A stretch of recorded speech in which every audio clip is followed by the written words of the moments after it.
Hi, this is Jem Cope from Leetcode, and today I'm going to be showing you how to solve Leetcode 217 contains duplicate.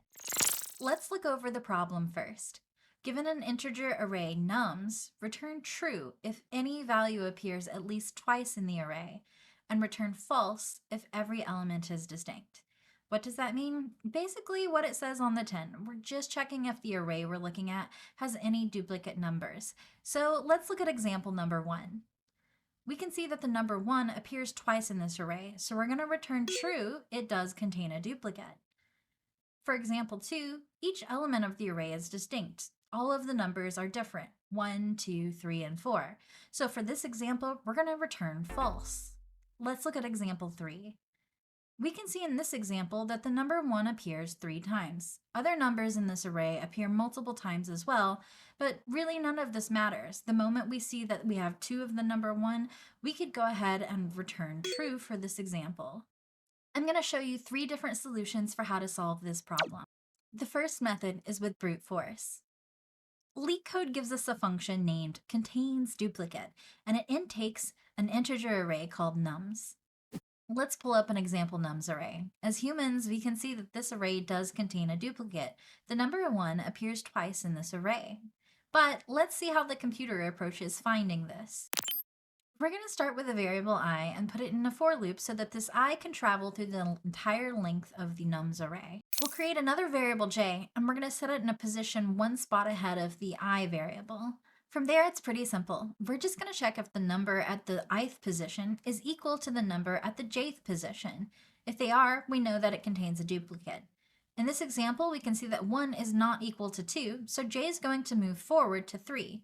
1 and 3 are not the same, so it continues to move forward. 1 and 1 are the same, so we know that we've found a duplicate, and we can return true. If we don't find a duplicate after looking through the entire array, we're going to return false. Let's talk time complexity, and to do that, we really need to look at the worst case scenario. The worst case scenario for this would be an array that has no duplicate, and let me show you exactly why that's the case. We're going to have those same 2 variables again, I and a j variable 1 space ahead of it. We're going to do the same thing. We're going to check is 1 equal to 2. And j is going to keep moving forward looking for a number that matches the one in the ith position. When it doesn't find that, finally then we can move I forward, and then j once again has to check through the entire rest of the array to see if there's any matching numbers. And it has to do this for every single element in the array that I has to check to see if there's a duplicate. This gives us a time complexity of O of n squared, where n is equal to the number of elements in the array. The reason for this is because the I variable needs to check every single element in the array. That by itself would give us a big O of n. And then for each element that I checks, j has to check every other element in the array, searching for a duplicate number. That would also give us O of n. Because these are nested loops, this gives us O of n squared. By the way, you may have noticed that I never actually reaches the end of the array. That's because j is already there. So the outer I loop would actually give us a big O of n minus 1. However, when you're talking asymptotic notation, you drop the constants. And that's because one element missing doesn't really make a big difference in the grand scheme of most programs. So we just reduce it to big O of n. Now let's look at space complexity. No matter the size of the nums array that's passed in, we still just have to declare the same variables I and j, and we'll just be traversing over the nums array itself that was passed in. Because of this, the space complexity is big O of 1, aka constant. Let's look over the second approach, sorting the array. We'll pull up that example nums array again and then sort it.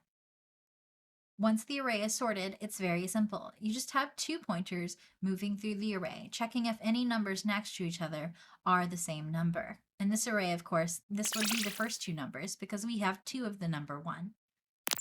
The time complexity for this approach is going to be O of n log n because that's generally considered the best runtime you can get for sorting an array. That's a little outside of the scope of this video to get into, but anytime you're sorting an array, this is going to usually be the bottleneck for time complexity.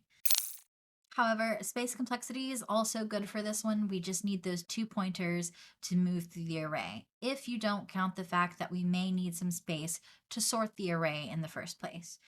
Let's go over the third and final approach, using a hash set. If you look at the .NET documentation, you can find this information on a hash set. If collection contains duplicates, the set will contain one of each unique element. No exception will be thrown. Therefore, the size of the resulting set is not identical to the size of the collection. Let me show you exactly what that means. Let's pull up that example nums array again, and then a hash set. We're going to try to copy over all of the nums from nums array into hash set. But the thing with hash sets is they'll only contain unique elements. So let me show you what I mean with that. You'll copy 1 over to 1 in the hash set, 2 over to 2 in the hash set, 3 over to 3 in the hash set. But when you get to this 1, it's not actually going to copy over because we already have a 1 in the hash set, and the hash set's only going to have unique numbers in it. And then we're able to copy 4 over to 4. When we finish trying to copy every number from the nums array into the hash set, we can see that they're of different lengths, and this is how we know that we've found a duplicate. The code for this is actually really simple.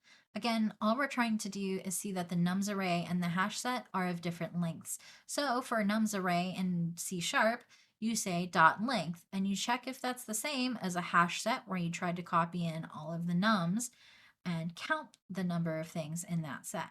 If they're not equal, we know that it contains a duplicate, and we'll return that as true. They're not equal. The time complexity for this is going to be O of n, and this is because we're going to have to visit every element in the nums array to try to copy it over to the hash set. Space complexity is also going to be O of n because we have to make an entire hash set that could potentially, in worst case where there's no duplicates, have to hold every element of the nums array. If there were no duplicates, the nums array and the hash set would be exactly the same. Let's go over the asymptotic notation one more time for the 3 different approaches. We had brute force with a time complexity of O of n squared and a space complexity of O of 1. We had sort with a time complexity of O of n log n and a space complexity of O of 1.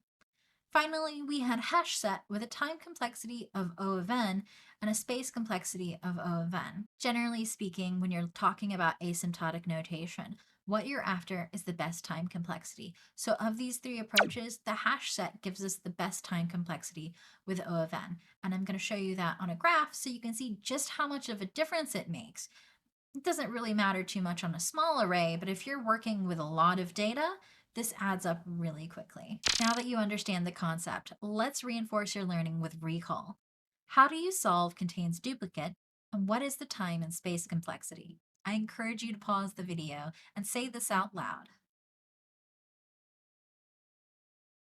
The answer is you would use a hash set. This would give you a time complexity of O of n and a space complexity of O of n. Once again, this has been Gem Cope with Leetcode. Thank you so much for watching. If you found this helpful, please like and subscribe. It really does help me create more content just like this. See you next time.